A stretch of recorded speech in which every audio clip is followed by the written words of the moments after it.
Hello and welcome to the Social Marketing Academy. We have a great show for you today.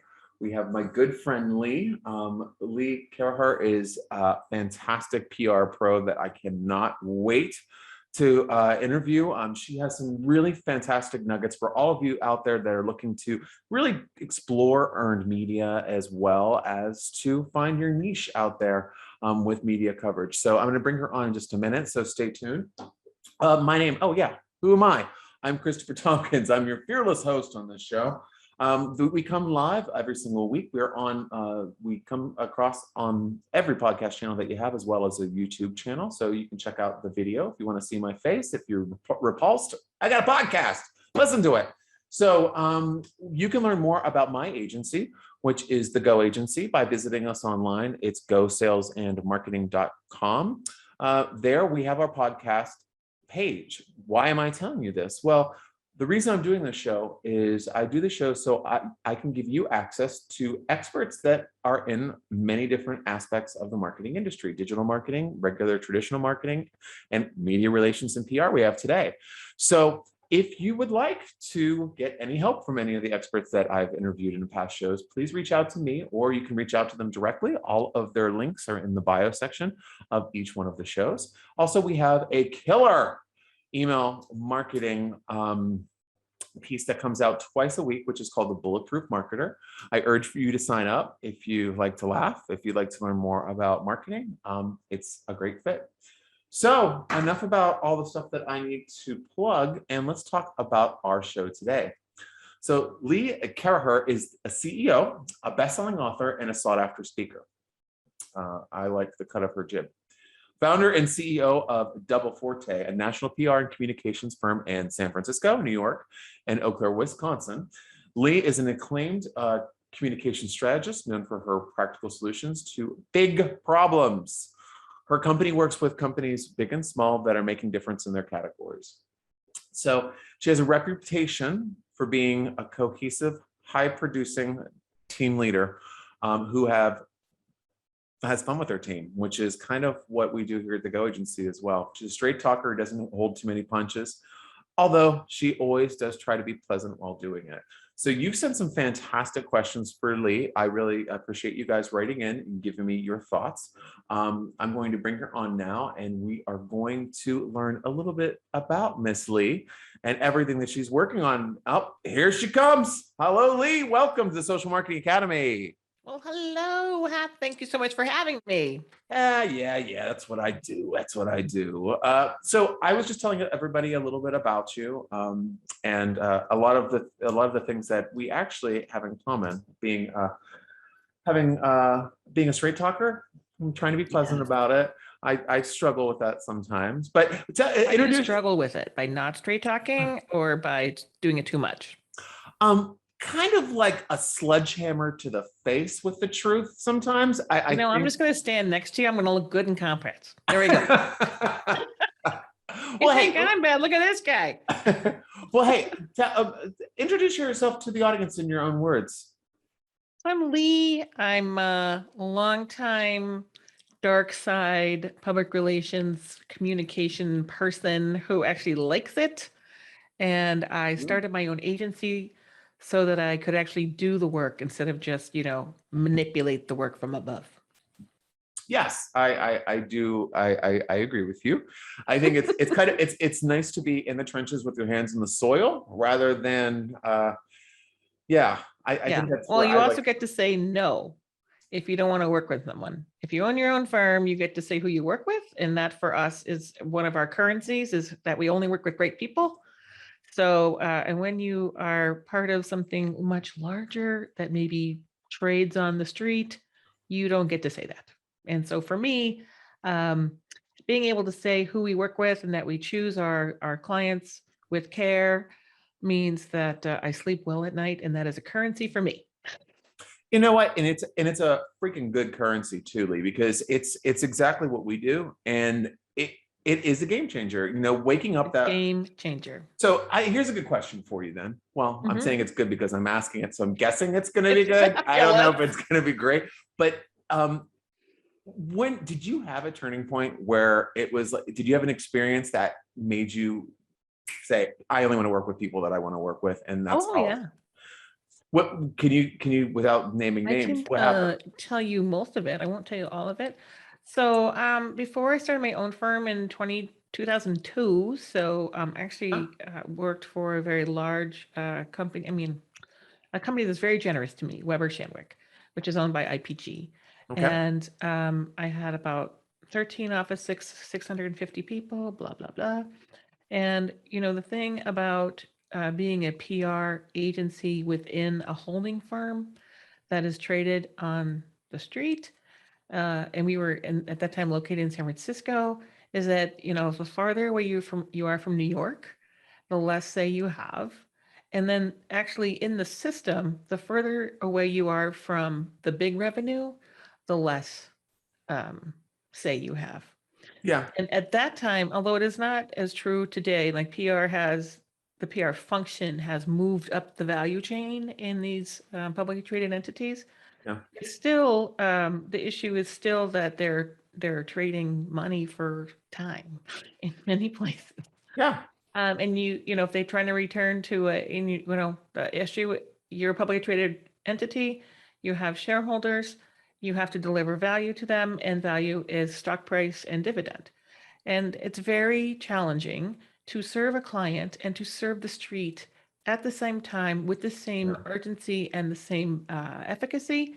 Like for a moment in time, you can do that. And really who suffers on the other side is the agency people Yeah. who have to deliver even when they don't believe. And, I was actually after 9/11, literally the day after 9/11, when I was like, you know what? I don't believe in everything I have to do, and I understand why I have to do it. And I'm not, for me, it's not worth it. Yeah. And I will trade doing what I think is right for doing what I have to do to earn the dollar. So, that was the moment in time. It's literally 9/11 and the day after. I was Mm. like, this isn't right for me. And I exercised my contract on the 13th, September 13th. And my contract was 6 months. It took 6 weeks to get out. Yeah. And then I wasn't going to work in PR. I wasn't going to do this PR agency thing again. I was going to go back to I had a job before that, I was internally at Sega of America, the video game company. Yeah. And I said, oh, you know what? At first I'm going to take a year off because I've never done that. And I have 2 young kids. And then I'm going to go get a job like I had before. And the best intentions. Well, first I drove my husband crazy with all my glue guns. Seriously, was crafting. I have no business crafting. None. And So people when don't. I asked for a book on, literally, I asked for a book on flower arranging for Christmas. Oh, wow. And he's like, and he got it for me, and he goes, I know this is a bad idea. I never cracked that thing open, please. And then I was bothered by the single socks in my house, single unpaired socks. And I created a sock program, truly the sock program. And my husband was like, we are not going to make it. You are not going to make it if you don't go back to work. So I started looking for work. And I was very far down the line in 2 different opportunities that would have taken me back corporate side when my mom got diagnosed with stage 4 cancer, lung cancer, and she was given 3 or 4 months to live. So I had to pull myself. I pulled myself out of those 2 job searches because I couldn't take those at that time. Maybe today I could have taken them, but at that time you had to be in person to have that, VP comms job. Yeah. Chief communications. Right. Yeah. And I would either have to quit or get fired because I was going to be with my mother. So then I'm the breadwinner in our house. I'm the chief bacon officer. My husband is the chief home officer. Mhm. And I realized, well, what I know how to do is run an agency. I'm going to start my own agency, but I'm going to start my own agency with my own rules. And so that's where the no, can I swear here? The no asshole rule came in. I was like, if I have to start my own agency, then how am I going to start it so I actually like it and I don't go into a death spiral of despair? So how do I start it so that it actually works for me, right? As opposed to eating at my soul, which is really where it was. That's basically where we were at around 9/11. So created 4 rules. One, someone has to be, other than myself, has to be interested in the work because I'm interested in everything. I mean, seriously, here's a fan. I could do something with that. Yeah. I mean, seriously, I'm just interested in everything. And I think you do your best work when you're interested. So someone other than myself has to be interested. Number two is we have to be good fit, good expertise, the right experts, the right experience, and the right chemistry, because you can be a great client, a great agency, and suck together. Three, you have to pay us because we like to eat, and four, no assholes. And those four rules, so we started the agency in 2002, so 19 years ago, and those four rules have stayed the same, even though what we do every day has changed and our business model has changed several times. But those rules have led us through 19 years, and here we are. See, it's so interesting because I'm on my end. We've been in business for 12 years, and I actually found the same destination that you did, but I was I was creating my own rules and creating my company, and then I started to take on employees, and exactly, they need to be interested, they need to be excited, they need to be vibrant, because I wanted to reinvest in my people, because that was one of the things that I didn't really see happening around me when I was in my previous jobs. So I wanted to foster creativity, foster teamwork, foster collaboration, and no one is stupid in the room. Everyone's opinion matters. So, and that's what we did. And then I said, why don't we give everybody healthcare? Why don't we start doing bonuses? And then it was, oh gosh, I have to take on client. I'm gonna have to take this client on. They're good money, and they were awful. And then what was happening was I was seeing that it was affecting my team and their performance. And then I was like, oh God, I hate going to my office. And flash forward, it took me, it took me a couple of years to go through that, to understand that that wasn't what my life was meant to be. It was not supposed to be climbing up this ladder to build it, because people were saying, someone asked me, like, what do you want to do? What's your 5-year plan? And I'm just like, oh my God, I'm not graduating college. Like, this is not, that's not what I'm an adult.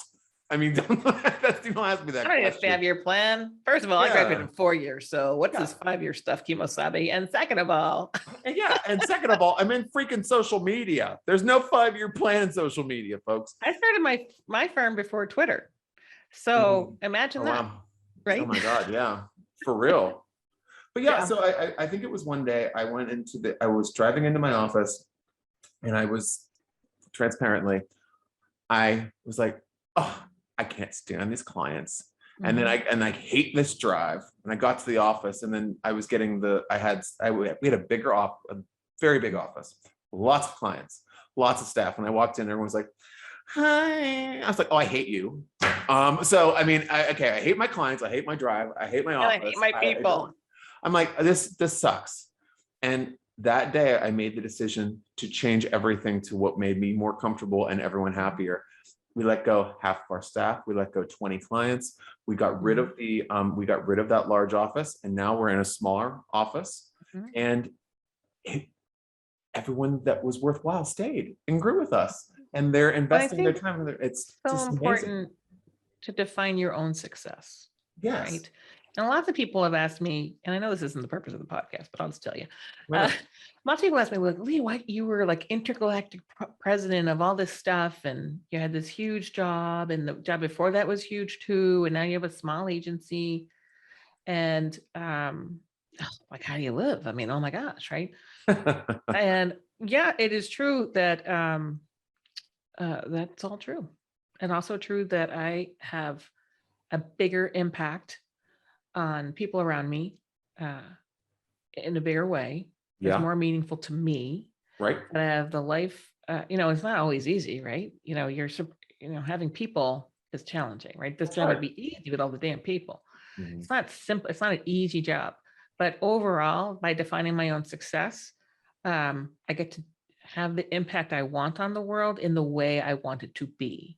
Right. And I would like to be changing the world for everybody, but the cost of that for what I have to do within the conditions of my family, not worth it to me. Not worth it to me at all. No, and it's one of the things that I lost sight of, that I kind of was just like, snap out of it, like Moonstruck style. Like, it was kind of like, I was losing sight that I got in this because I wanted to create happiness for myself and engagement for myself. And I wanted to do things that I believed in. And I was just focusing on trying to make everybody happy, trying to keep things afloat. When I looked at them, when I stood back and I looked at everything that was happening, it was beyond being afloat. It was a screaming success. Mhm. And we were making lots of money, and there was lots of like high value clients and this, that, and the other. And it's like, again, hated the drive, hated the office, hated my employees, hated the clients. That's not happiness. That's not why you get in the game. And for me, the moment was when my mom was sick. Right. It was just sort of brought it all, I hear my mom, her life, she had all this blah, blah, blah. And you still get sick. She shouldn't have gotten sick. She did. She died. She died in 4 years, not 4 months. So that was wonderful. That's great. Yeah. And that changed our whole thing. But define your own success. And I feel like it's made me a better practitioner. Sure. Because that focus, the focus on what matters, the focus on my business and being a business owner and business runner, while we're also serving clients and helping them achieve their business goals through communication. My focus on my business helps me be a better practitioner on theirs, because I can just say what matters. And, if they can't tell me, one, there's another service I can sell them. And I do. Of course. But two, if you can't tell me, you can't hire me yet, right? For this service, because I'm not going to do something unless it's advancing. My agency is not going to get involved with advancing an agenda that doesn't have a purpose. We're not doing it. Absolutely. I've won every award there is to win in PR for a campaign that killed the company, truly. So you can do great work, and it could mean it could be negative impact because it wasn't well thought out. It was well thought out for us because we did what we were asked to do, and we got notoriety for it. But that's not what had to happen for the business. The business should have had a different objective than the one that we were tasked to do. And anyway, you know what? That's another story. No, but that's a drink involved. No. This is scotch. But one thing that I think that's a point that I'd like to amplify there is that if there is no there, and you're going to try to put a square peg in a round hole, it's not a good investment for you. How many times, I mean, when I first started out, it was kind of like anytime you had a meeting with a client, you're like, how can I fix it? How can I fix it? And then you find out that, well, from the agency side, looking at the client, you're like, oh, I can fix it by giving them really sound advice that doesn't lead to me directly. You can help people out by doing that. And but the clients that are the ones that I worry about that I don't take on are the ones that come to me and they say, I want a Facebook campaign. How much money? Because I want to be on TikTok. I want to be on TikTok. The best one I actually heard. This is so true, and you're gonna love this because this is an old chestnut for PR agencies. Someone said, "Hey, do you know a PR agency that could get me on Oprah?" I'm like, "Where the hell? A rerun? Are you trying to get on a rerun of Oprah? I mean, what? What the hell was that?" Now, Oprah.com, very valuable. Extremely valuable, sells a lot of product, gets you a lot of exposure, but on Oprah, come on. Yeah, I mean, I know that this is that's wonderful, but other pieces always, I want to be on the front cover of the Wall Street Journal. I said, let's look at the front page of the Wall Street Journal. Let's see how many positive stories there are about companies on the front page of the Wall Street Journal. Do you really want to be there? Oh my God, absolutely. Well, okay, so we've been talking about entrepreneurship and we've been talking about kind of a lot of different elements of our success, but one thing that a lot of people are interested in, they've been asking about is as PR. And, I hate to be so elementary because we had a pretty deep conversation. What is it? But I think a lot of people don't understand. And I think, so true. I had someone come the other day and they were just like, hey, can you insert the wrong thing here? That's PR, right? And then like, no, that's not PR. PR is actually this. And they're like, oh, I thought that was when you send out the press releases. I'm like, oh, this is the wrong conversation for us to have. I'm sorry. I'm sorry. But I still called my dad the next day. But anyway, but we were talking for public relations. What is your definition? How do you explain my definition of public relations? Because there are many. And the definition of public relations has changed over time, for sure, right? Sure, yeah. I mean, the definition of public is not intermediary. The definition of public is the public, the person who will consume something or use something or be moved to action on something, right? So, so I'm going to go back in history a little bit. So PR used to just mean you're talking to the media or analysts or people who can influence others to write something in a newspaper, on a television screen, for radio, and in public policy. That's what it meant, right? And it was never really talking to the public. It was talking to the arbiters of, who held the chains for Washington Post, New York Times, New York Post, whoever it was. And actually, when I started my firm, I didn't call us a PR firm because I hate PR people. Oh my God, don't get me started. Yeah. So when social media came on, really flipped over from just being, within, like Facebook went from being .edu to .com. That changed everything. Twitter changed everything on that. And actually, we could actually talk to the public, right? So today, public relations to me means, how does an entity or a person relate, have a conversation with, be in relationship with the public for whom they serve? Either they serve them as a public servant, or they serve them with a product, or they serve them with a service, or whatever it is. Right. So how do you create a relationship? And the functions, and the function is to identify, connect, and engage with the public that will consume what you have to share. Absolutely. Right? That's the function. The function hasn't changed, though how you do it has changed, right? So today it means media relations, which is we call it earned, right? So we pick up the phone, or you use your email, or maybe a text, who knows? And you're talking to a reporter who has an editor who is writing a story for television, online, radio, and print. There is print still, right? Yes. And that's unearned. You have not paid for the placement. You have paid for the negotiation and the telling of here's a good story for your readers, and this is why, and here's why you should be interested, and here's how you look at, and you help build the story with that reporter, by informing them, and then if they need other stuff, helping them do a story. And you can't predict the outcome. Anything you can't predict the outcome is earned, right? Anything you can predict the outcome is paid. If I can predict an outcome, like what is it going to look like, how big is it going to be, and what's going to say, that is not PR. That is not relations. That is purchase. That's a transaction. So a lot of marketing is transactions, where you're all the negotiation is, what is that going to cost me, right? In our world, in the public relations world, we are not dictating what the result will be. We are informing people so they can either do their jobs as informers, the media, or we're talking directly to a consumer who, and in that relationship, either conveying a thought, correcting an idea, or often apologizing for an idea, right? Right. Yeah. Mm-hmm. Think about it as a negotiation of, by me talking to you, I'm not, I want you to write a story. I want you to carry this tweet. I'd like you to post this story, whatever it is, but I'm not paying you, you don't have to do anything I tell you to do, right? So the public relations part is actually honoring the other person's agency to have their own platform. If you think about it that way. And then how do you get other people to do what you want to do without paying them? That is what we do. Yeah. It's okay. So with that said, I'm thinking of an annoying story I heard that I hear a lot.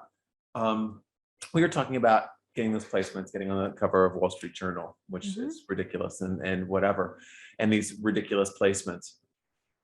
What do you tell, with everything that you just said, what do you tell a client that constantly turns down everything that you get them because it's not good enough, or it's not? We get rid of them. Get rid of them.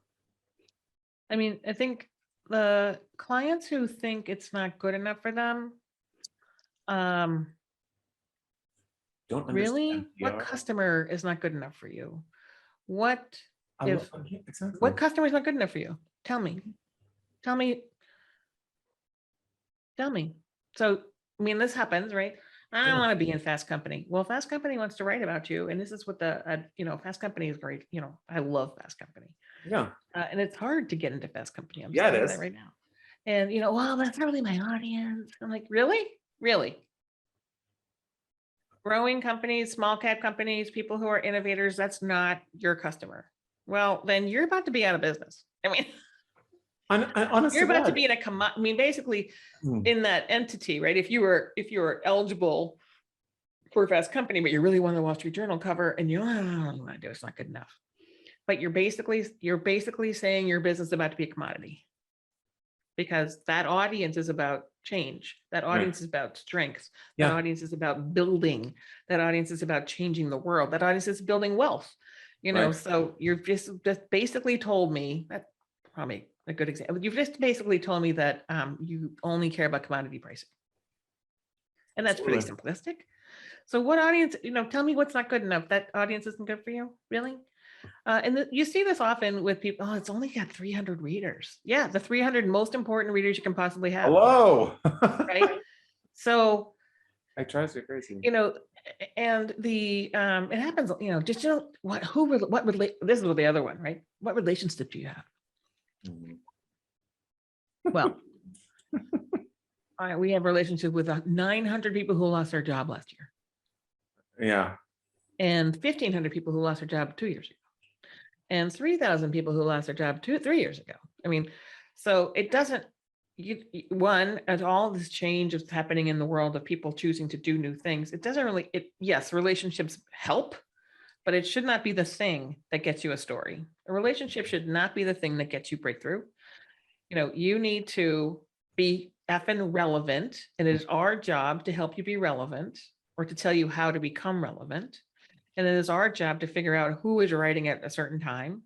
And yeah, it'd be great if someone just stayed in one job forever and ever, like Walt Mossberg did for the Wall Street Journal. You knew who he was, or Kara Swisher, right? But Kara Swisher and those kind of people who stay in their one job, those people don't exist anymore, who stay in one job forever and ever. Yep. And two, the higher up they go, the more hoops you have to go through. So it doesn't matter if you know Kara, but Kara's a bad example, but a reporter, because a reporter still has to go sell it to an editor. And if the editor just got their, publishing just said, we're only doing stories with affiliate links, doesn't freaking matter. If you can't give an affiliate link, it's not going through because they can't make money on the other side. Right. So something that's changed in PR for physical products is always have a link. There needs to be a link always to someone's site other than your own, in order to up your chances of getting media coverage. And they don't use the link. So we always send a pitch for a physical product like this fan. I would always send at least 2 links, hopefully an Amazon one, even if you think Amazon's the devil, and another one. And they will not use the links you sent. They won't. They will use their own links, right? They'll replace it with the affiliate labels they have, right? And they'll do a link for themselves. But if you don't let them know that they're available on those platforms where they have deals, then you can't get over the hump in some cases, unless it's such a breakthrough product and it's so game changing for the industry, which I'm here to tell you, 1 in a million products are. You're just, there's things you have to do today, right? Yeah, I think that, I'm with you, because, when my agency calls me and they say that someone wants to talk to me, I talk to the journalist. Always say yes. Always say yes. And you know what? You have to give them an hour and a half of your time. You do not. No, it's like 10 minutes. And just have your shit together. For you, it's not like, it's not like 60 Minutes is calling. Now, if 60 Minutes was calling, I'd be like, wait, let's talk about it. Right? 99% of the time people call for companies, it's going to be about good things, right? Unless there's been a crisis, unless there's, unless there's been someone who's been hurt on your property, unless there's been a scandal, unless. And frankly, although the media is full of scandal and bad things, there are more good things happening in the world than not. So most of the time, if people want to talk to you, talk to them. Because you also don't know where that person will go. You also don't know, all right, so you said no to this person, right? And then they change their job and they go to a bigger place that you actually want to be in, and they will not talk to you. because they're people too, and they had to get a job done, and you didn't help them get it done. Absolutely. Play the freaking long game, people. Yes. And It's a long game for yourself. It's a long game for the company. It's a long game. Why are people saying, I mean, this makes me so angry. I'm Christopher, we're going to go off right now. Why are you playing such a short game? You've given us a goal, and little things add up to big things, right? So sometimes you have to earn your freaking way up the chain. Whoa. Who the hell are you? Yeah. Even if you are Absolutely. the CEO of something or other, I don't care. You got to earn your way up. And you don't know where those people are going to end up, because they're not going to be there for long. They're going to end up somewhere else. And Absolutely they can influence you forever. And it's so true. And you know what? And you know what's really so true about this? This has actually happened to me. I have met a journalist, had a very just doing like a couple line comment that they needed from me, because it was a digital marketing piece on Spotify. And I have very specific opinions on many things, as we could imagine. You're kidding. And I know I'm such a you're a wallflower, Christopher. I don't know how I you really get am. Yeah, and like puce. But like, but no, I was super nice. I asked if he had anything else he needed to comment on. I was trying to be very afterwards. I said, thanks for your time. That was really great. If it runs, great. If not, keep me in mind. He's called me for 4 pieces. Of course he has, because you've been useful. You've been helpful. You'll answer his call, and people aren't answering calls. So there you go. And I said, hey, I'm not right for this. Here's another person for you. Exactly. And the connector piece, what you said earlier about yourself being a connector, we should all be connectors, because we all can't be masters of all domains, right? No. But the more helpful we are, the more helpful people will be for us, period. And period. I mean, it's true in recruiting. It's true in marketing. It's true in PR. It's true in social media. It's true in everything. Well, it's exactly what you were saying before. You know, you were talking about providing content that your target consumer wants to consume. And in the way they want to consume it. And the way they want to consume it. So this is how every relationship works. And this is where it's almost like when I'm talking to, because when I talk about what we do, our specialty area, I call organic social media, because I don't call it basically, you know, it's press release PR, but you know, it is organic social media. And what we're doing is we're focusing on the problems of your target audience to help them solve their problems and how they want to do it. Do they want to do it via video? Do they want to do it via audio? Do they want to do it via images? Do they want to have a conversation? And it's like, oh, I didn't know social media was for that. It's like, what the hell you think I'm doing? Just like getting a laser pointer and going, hey, like cats, you know what I mean? Like making cats chase laser pointers. No, I'm not. I'm having an honest communication with your audience, which is another thing. When people come and they say, well, who's my target audience? I'm just like, wrong guy for you, wrong guy for you, wrong all day. Don't want to learn about that person. Yeah, it's nice to know who you're targeting to. I don't need a pop quiz on a prospective client call. No, I mean, so that goes into my number 4 category. Yes. Someone earlier today said, you know, where can Lee, where, you know, if they go to a website, what should they do? I'm like, well, they should click around. Our website is built to filter out people who will not like us. That's how it's built. I mean, on purpose. So if you go to our website and click around and you like it, you're probably going to like us, and you'll probably like the way we do things. If you go around and click around and go, well, tell us, because we have spent a lot of time thinking about what to put on every page, so that people will know what the hell we do and what our approach is. And then, you know, and then that happens, right? I'm like, well, I saw your website and yeah, do you do this? I'm like, no. But I really want you to do it. Can you start? Can you start? Or I get a lot of, Lee, your website traffic's not that great. I'm like, good. Yeah. I don't need to have a lot of website traffic on doubleforte.com. Don't need it. It's there for a reason, right? Exactly. And it's fulfilling its mission. So, I mean, that's the same sort of like assuming that every medium has the same goal is redonkulous, right? My goal, you have a website, you must want traffic. I want the right traffic, and I want the right people to hate it, because I don't want them to call me.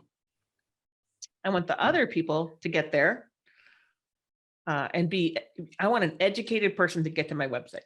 I don't really want to, looking for PR. If you're looking for PR, you're sort of educated, right? Yeah. I don't just want any Tom, Dick, and Harry calling saying, hey, I want your services. Mhm. Well, who are you and why do you think you want our services? Oh my gosh. I could go on about that forever. Oh, so I that's could the too. whole piece of, the no jerks. And people can be uninformed. If you're uninformed, you're not a jerk, right? You're just uninformed. Mhm. But if you are like, this is what I want to have happen. Oh, you want this service. So we always focus on, the first question is, what are you trying to get accomplished? Yeah. Always. And how do you want to do that? Do you know how you want to do that? So here's the things we could do for you. This, this, and this, and this, and this. Oh, I thought you did that. Nope, we don't do that. And that's such a smart way of taking them through it, because because I've done one of the things that I've actually shelved 3 years ago. I shelved it. I had the PETA tax, the pain in the ass tax, and I would put the PETA tax on clients that I could see would be challenging, and then I would do a ridiculous price that no one would pay for that service. Like it's like the Taj Mahal of pricing. They pay it, and then they make your life miserable. And then you they can make never make them happy. Miserable. Oh my god. And you can never make them happy. And then what do? They go into the world and say, oh, those guys suck. They didn't do what I wanted. Or never serve someone who you shouldn't serve just because you can. Yeah. Or you get the other one where you have the absolutely perfect client. And then it's like, hey, I just wanted to have it. We have a new CMO that we want to introduce you to. Oh, check, please. Check, please. Or we're bringing in a sales consultant. Check, please. Right. Taxi. Because I know exactly what that's going to be. I'm gonna. So interesting. So I was just talking to my staff about this. So at the end of every month, we send a bill and we send a plan for the upcoming month, and we send a MSR, monthly status report. And no one ever looks at these things, monthly status reports, but I insist on them. Yeah. That we catalog what we've done in the previous month, always. And they're a pain in the butt to do, right? And no one's going to look at this, Lee. I'm like, you're probably right. But here's when they are going to look at it. They're going to look at it when the new CMO comes in, because the average CMO stays in the job for less than 18 months across the board, no matter what industry. I'll say it again. The average CMO stays in job less than 18 months. So if you are working for a client, there's a pretty good chance. If you sign a year contract, there's a pretty good chance you're going to have a new CMO in the process somewhere, right? So happens, all the time. So when someone gets a new CMO, right, if they want to keep their job, and the CMO ultimately gets around to, who are they? What have they done for me? Right? What are they doing for us? And this is what happens. Our clients, so it could be the VP of communications, could be the director of marketing, could be, depending on who, could be the CEO, depending who it is.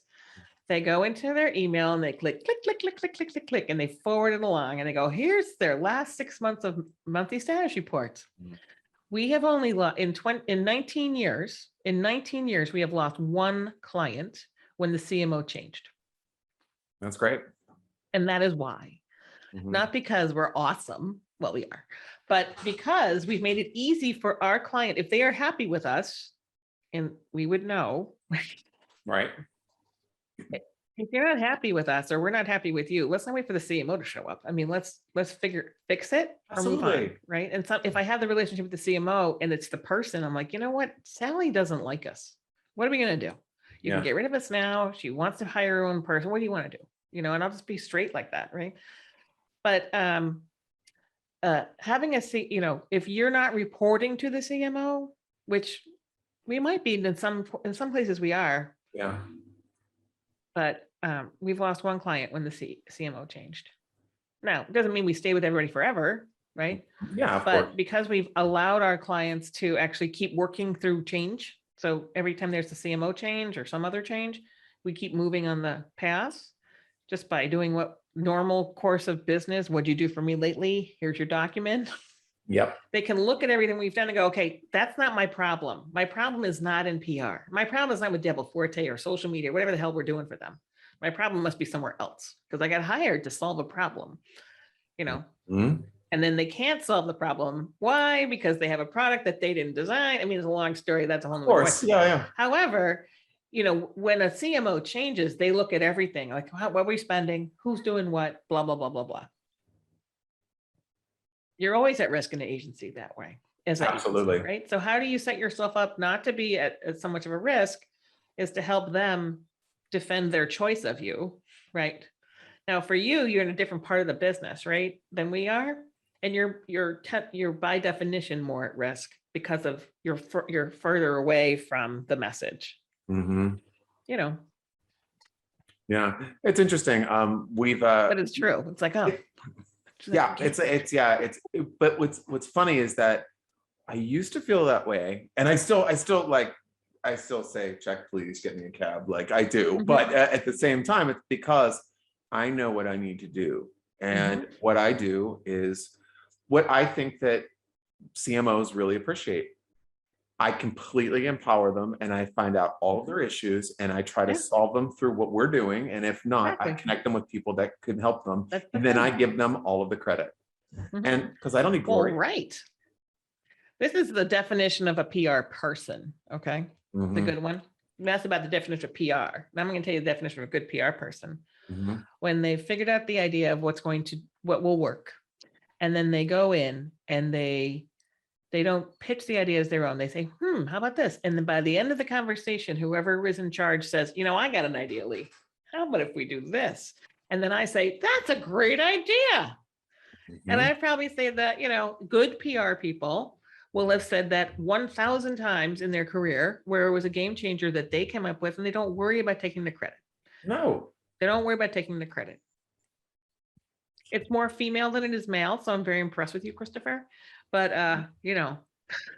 Well, I think, because my approach has always been, I used to get really in my feelings about it and try to be very territorial and kind of saying, well, you hired us as a strategic partner. But I find out that people have lives and they have challenges, and they are not everything that they seem to be or what they present.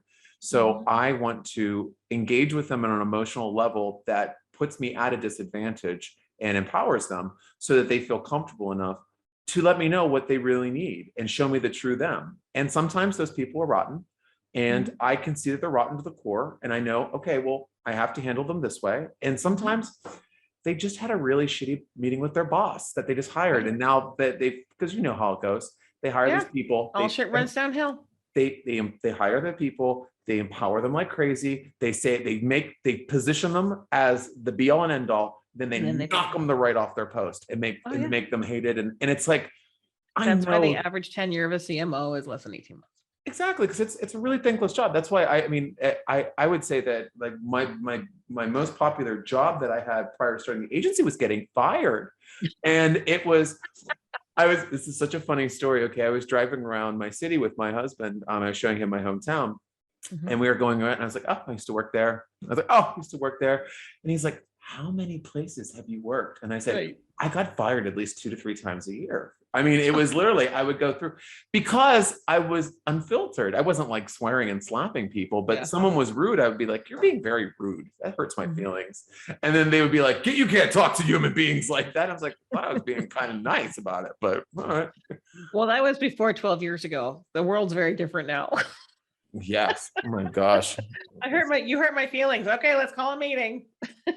Oh my God, I know, right? I know. And it's like, seriously. I know, and we really, and it's kind of like, I caught myself thinking, this is interesting from a business owner perspective, falling into that thinking every once in a while and going to myself, wait, shut up. What are we doing? What are we doing? Why are we doing this? Like, this is, get over it. This is not the end of the world. And I mean, we've helped clients, because sometimes, it happens where you become the therapist in a way. And I'm totally fine with that. I don't mind if I can make them feel a little bit better. That's kind of like the goal, right? Makes you feel good, makes them feel good. But I would just listen to some of the problems, and like how they said they sent an email to somebody that they shouldn't have sent, and then they had to call a meeting because they were found crying outside, and then they thought it was that it was something dealing with a Me Too situation, and then I'm like, oh my gosh, I am so lucky to know the people. Those signs that have like 29 days since an accident, 590. So it's not my agency, but my friend has an agency. And his sign is, how many days since crying in the office? Oh yeah. It's always on 0. And it's true. It's true because I've talked to other agency people, and then just like, see, what I'll do is I am in a perfect scenario. I'm at the office alone because of and everyone's working remotely right now. Right. So I can just scream at my computer. Yeah. And that is amazing. Amazing. And it sometimes, like, because if I look to my right, I can see a sidewalk outside. I will scream so loud at my computer that I will see people stop and looking in the window. Yeah. You know what? Makes me feel good. But that is what happens. Things, true. I will work How to on be real, right? How to, that's a whole nother, that's another podcast too, Christopher, but the whole thing about, people going back to the office or not being forced to or not, That's a hard one. The world has changed. I don't know what genie people are trying to push back into a bottle because, that bottle was broken anyway. And if we need all to be thinking about new things, right? And I think that's true about focus on marketing. It's the least prized thing, and it's the most important thing. Someone asked me the other day, I'm a really small company. How can I make a big impact? I'm like, you know what? You make a big impact by defining a small pond. Define a small pond. Who are the 10 people who matter? All right, who are the 20? Don't worry about boiling the ocean. Right. Big ocean, Lee. It's only 100,000 people. I'm like, well, start with 10. Give me 10. Let's go find them. You can make a big impact on 10 people. Let's do that. Totally. Focus is your friend. Yeah. And also, this is the time when everyone's listening to everything in a way. So this is the time when you can really not rebrand yourself, but you can reposition yourself in front of your target Absolutely. consumer, as opposed to just saying that, listen, this is what we are, and this is what we always have been, and that's it. Well, guess what? And that's not true for anybody. People can have similar political beliefs and talk and tell the message to their friends differently. So why can't we do the same thing? Same thing with religion, same thing with these hot button topics. You can talk about religion in 25 different ways. So figure out a way that your audience wants to listen to you, and then tell them about it. Take a risk. They want to be listen to it, right? And that's the other piece, right? Because there's usually not one audience for anything. Meaning I want 25-year-old women who live in Orlando who wear white shorts and black sneakers. Okay. You probably also want 30-year-old women who wear capri pants that are pink who live in Fort Lauderdale, whatever. Give me a dumb example. There's not just one. It's very seldom, except maybe in, I was about to say something really political, excepting I was going to say maybe in horse worming medicine, but apparently there's more audiences for that than we thought. Yes. However, unless you're in medical field, which is pretty specific for lots of things, right? You narrow it, you go to the generalist and then you go down and down and you figure what's wrong. There's probably not just one audience for everything. No, there's not. And I mean, it's so funny because when I'll be doing consulting work, or I'll talk to a prospective client when we're trying to vet them to see if we want to work with them or we can help. When I hear my favorite ever target audience that I was ever given, that I had to say back to them, because I was just like, because sometimes you feel like you're losing your mind in your agency. I mean, we all feel. I resemble that remark. It's like I'm actually giving myself Stockholm syndrome. Like, is that? Can you do that as a one person? But anyway, that's what I call that mentoring with employees. But but no. So with who's your mentor? Myself. Myself. Who's your employees? Me. But no, this guy is, I don't remember what his product was because it was more memorable, his target audience. And I said, okay, well, one of the things that we want to do to make sure that you're spending the right amount of money on your ads is to talk about your target audience. Who is it? And they're like, cradle to grave, white. Everyone that's living, only if they're white. And it was like it was not even like a white product. I don't know what a white product is, but like Don Knotts. But like it's like what? Oh my God, I loved it. I said, so it's basically birth to dirt nap Caucasian, and there, yeah, that was what we're looking at. they were a rousing success with another firm. But We help them be successful somewhere else. yeah, That's what I I like wish to them say. well as I saw their asses walking out the door. But yeah, walk-ins are great. But okay, so listen, Lee. Have you asked me any question that you thought you were going to ask me? No, 'cause Probably not. No, but I think Has this been stuff, useful at all, Christopher? well, I think a lot of the stuff that we talked about is good for, it's good for people to hear, because when they're engaging with an agency, it's not about what you think it is when you walk into that relationship. And I think that this is what's really clear with our conversation, because we actually, both of us, give a shit about our clients to the point where we want to make them successful. We are not looking at, okay, well, how can I make them pay more? It's not about that, unless it's something that is beneficial to them. And agency people aren't pariahs. We're actually here to help you in areas where you need help. So I think That's why we that, exist. We exist to serve. exactly. And I think To that serve, and we can only serve if someone's there to be served, right? Yep. So I get it, right? yeah, I Same mean, time, just because you're in service doesn't mean your life has to stop. absolutely. And that's so true. Because finding the right people and finding the right fit is beyond just choosing a PR or digital Oh my marketing gosh, agency. so much.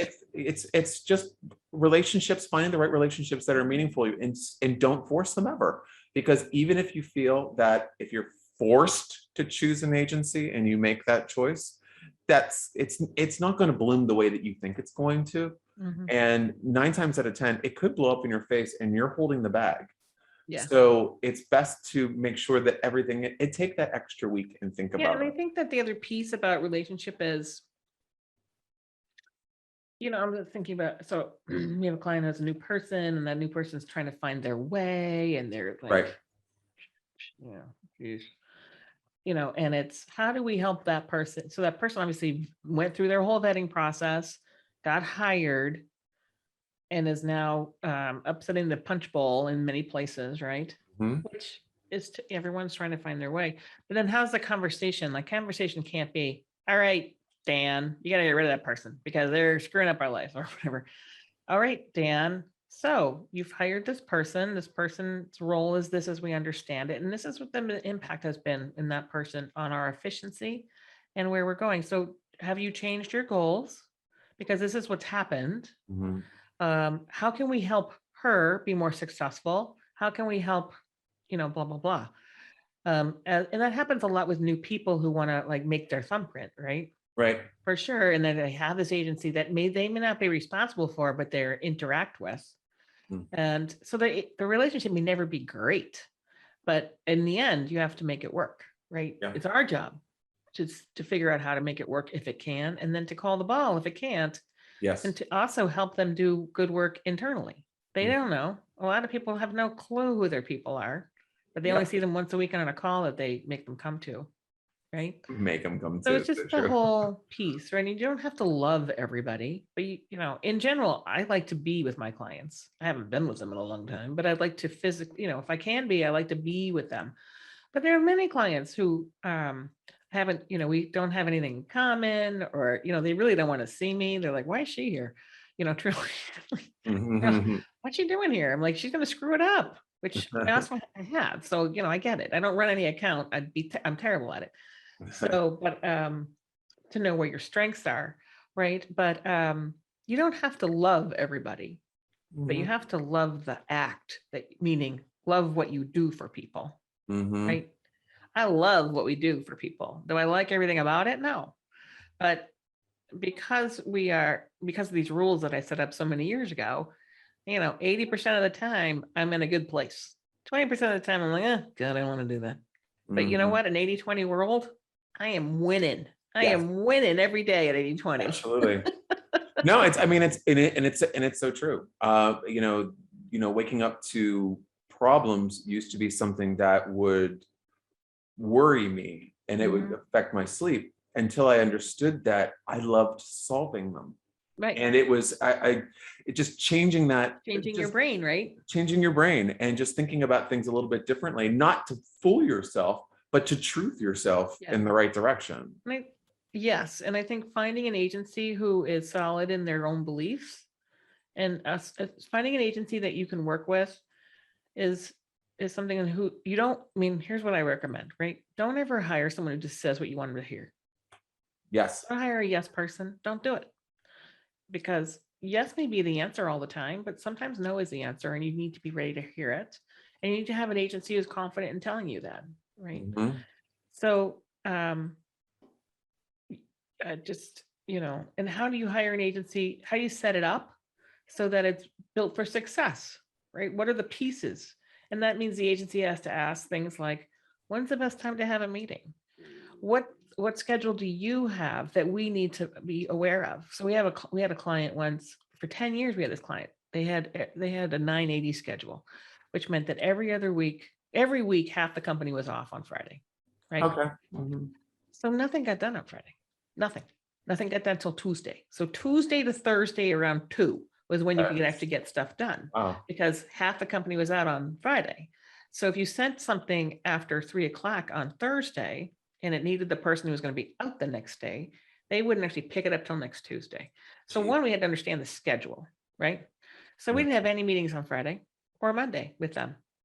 Useless. Mhm. No calls after noon on Thursday. Useless because of their schedule.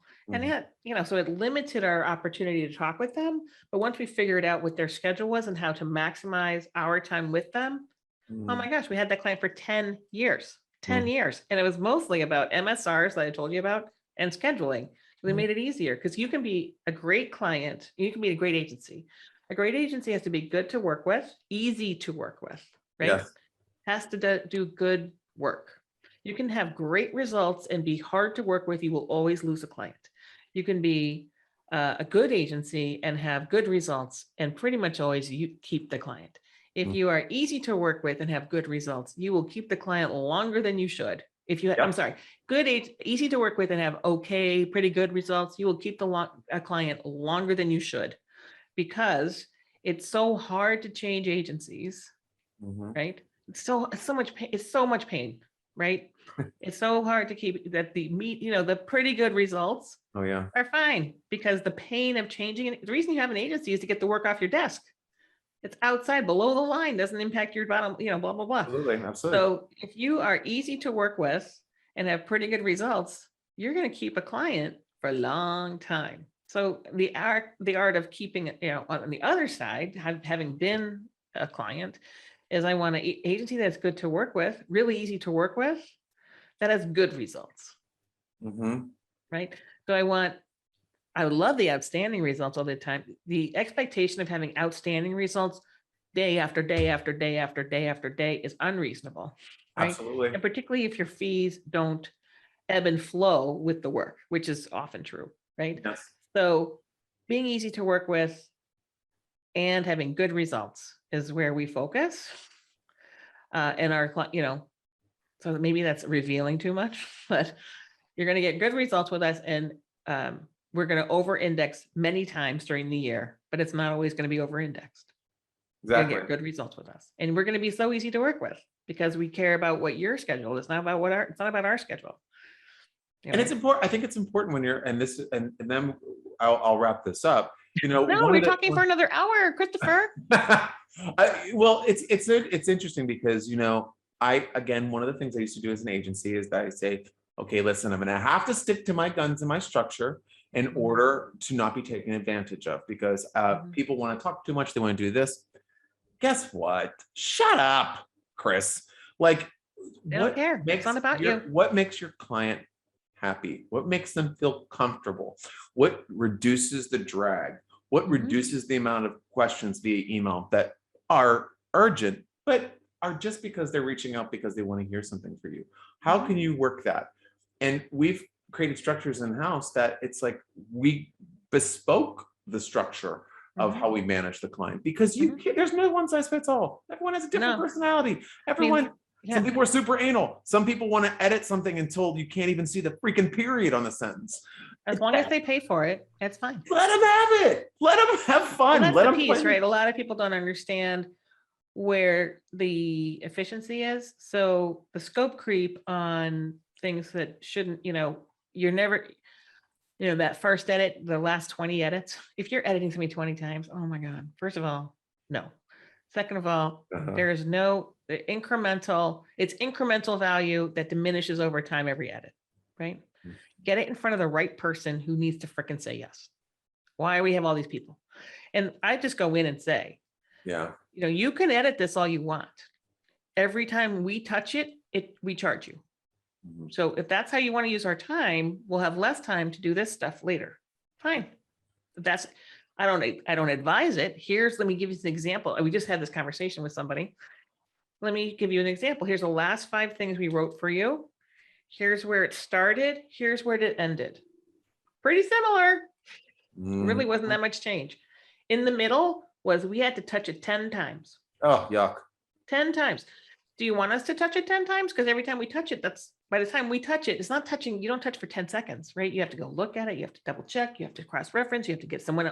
We have this rule on our side. We double check our work. So then if I touch it, then someone else has to touch it because I can't see everything. They can't see everything. So you've spent an hour. All right. So that's whatever dollars it is. Is that when you spend $1,000 on that? Look, they're almost the same.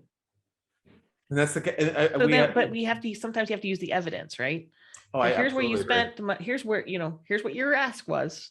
Here's the consequence of your ask.